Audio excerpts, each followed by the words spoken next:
Fine பண்ணுறது தான் லைவ்னு சொல்லுவாங்க. லைவ் சைட்ஸை வந்து நம்ம இப்போ ஸ்ப்ளிட் பண்ணி எடுக்கிறது. இப்போ எக்ஸாம்பிள் நான் என்ன சொல்கிறேன்னா, இப்போ வந்து என்கிட்ட test.random.com சொல்லிட்டு ஒன்று இருக்குது. ஸோ அந்த டெஸ்ட்டுன்றது வந்து சப்டொமைன், ஓகேவா, ஃபஸ்ட் லெவல் சப்டொமைன் சொல்லுவாங்க. ஸோ அதுக்கப்புறம் random.comன்றது டொமைன், ஓகேவா. இப்போ இதில் வந்து HTTP ப்ரோட்டோக்காலே ரன் ஆகலைன்னா இந்த வெப்சைட் என்னால் ஆக்சஸே பண்ண முடியாது. இதில் வேறு ஏதாவது ப்ரோட்டோக்கால், பட் இந்த சப்டொமைன் இருக்குன்னு மட்டும் சொல்லும், ஓகே, எனுமரேஷனில். அப்போ அது மாதிரி வந்து இது இருக்கா இல்லையான்னு செக் பண்ணுறது பேர் தான் இந்த லைவ் சைட்டுன்னு சொல்லுவாங்க, ஓகேவா. ஸோ லைவ் நம்ம ஃபைண்ட் பண்ணோம் இதில்.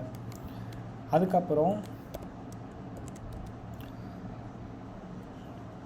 லைவுக்கு அப்புறம் வெப் க்ராலிங். இப்போ வந்து நமக்கு வந்து வெப் வந்து ஆக்டிவாக இருக்கிற வெப்சைட்ஸ் மட்டும் நமக்கு கிடச்சிச்சு. ஸோ அதில் வந்து வெப் க்ரால் பண்ணோம். வெப் க்ராலிங்னால் ஒன்றுமே இல்லை. இப்போ நான் வந்து ஃபஸ்ட்டு சொன்ன மாதிரி test.com லைக் test.com, ஓகே, இதே எடுத்துப்போம். /index.php